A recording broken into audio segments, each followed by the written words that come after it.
Hey, how you doing? I assume if you're here, you're a fan of the Fan Showdown, and you want to get involved in the series, but you're a little confused on what dimension you need to hit, what format I need the model sent to me, where to even send them. So in this video, we're going to cover all that so you know what you need to know to get on to the next episode of the Fan Showdown.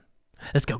So the first place you want to head is my Thingiverse account, which is thingiverse.com/majorhardware. And this thing, the A12X25 fan mod, is what you're interested in. It's thing 4553248.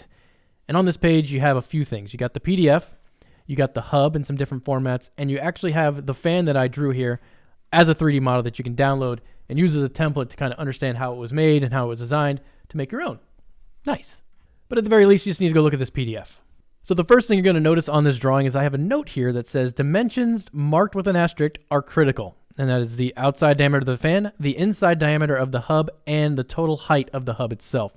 And you need to make sure that your fan hits at least these three dimensions to make sure that it will work on the frame that I'm using, the frame of the A12X25. So let's just talk about them and why you need to hit them. First up, the outside diameter of the fan must be 110 or smaller. If you try to go a little bigger to get more efficiency out of your fan by getting those blades closer to the fan frame, you run into an issue where even if you go to like 110.5, it might work, but the printer doesn't always do a perfect circle.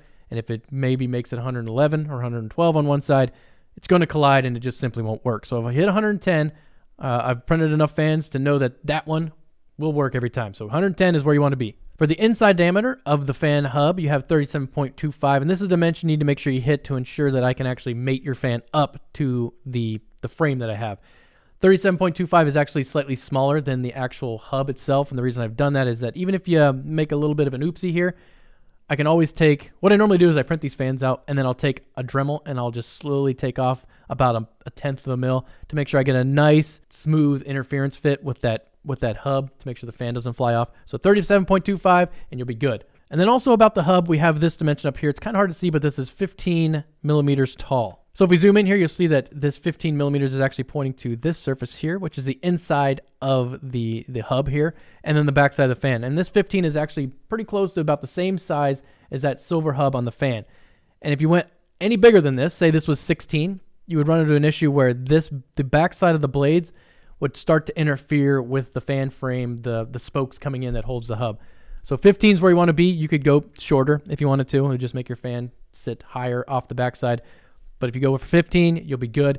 On this top side, you can go all the way to the moon. You just need to make sure that the depth of your hub is 15 millimeters. So let's pretend you've looked at all the dimensions. You've got it all figured out. This is your fan that you've designed, and you're going to send it in to wreck all them noobs. How do you get it from Fusion 360 to my inbox? Well, this is actually just that template that I have on the Thingiverse account. So you can actually download this as well, look at it and all that good stuff. But we're going to pretend it's a brand new fan. So what you can do in 360 is you can either say if you have one body, you can just select the body, select it. There you go. Right click and go to save as STL. If it was more than one bodies, you could go to like tools, hit make, and then just select the body on the top side and it would select all of them underneath it. But since it's just one body, what you can do, click it, right click, save as STL file. So once you do that, this little menu opens up over here. You can click mesh preview to see all your little triangles and how many there's going to be. When it comes to an STL file, the more triangles you got, the better the resolution of your print's going to be, but the file size gets bigger and bigger. So you can go see if we go to high, it's going to think about it. Now we got a bunch of triangles. If we go to low, the file size is going to be nice and small, but the biggest thing you notice with this is that circles start to become more like stop signs or octagons. So you want to have at least medium, I would think.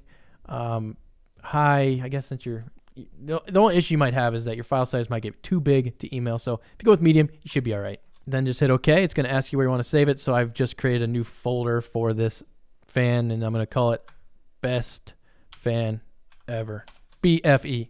Save. So then if I bring that folder over into this window, you'll see that we have the turbine that I downloaded, and then we also got the BFE. So there it is, the STL file ready to go. Then all you got to do is take that STL file, BFE, drag it over into an email, let it upload. I'm going to send it off to fanshowdown@gmail.com. Give it a nice title. This is the BFE fan.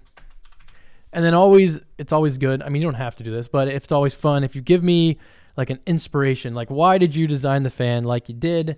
give me the inspiration behind it, what you're trying to go for. And if it's something funny or something good, I always like to talk about it on the show. If you don't have to put anything there. I can just make something up. So thank you guys for watching. If you actually ran into this video without even knowing anything about the Fan Showdown, I recommend going and check it out. It's a lot of fun.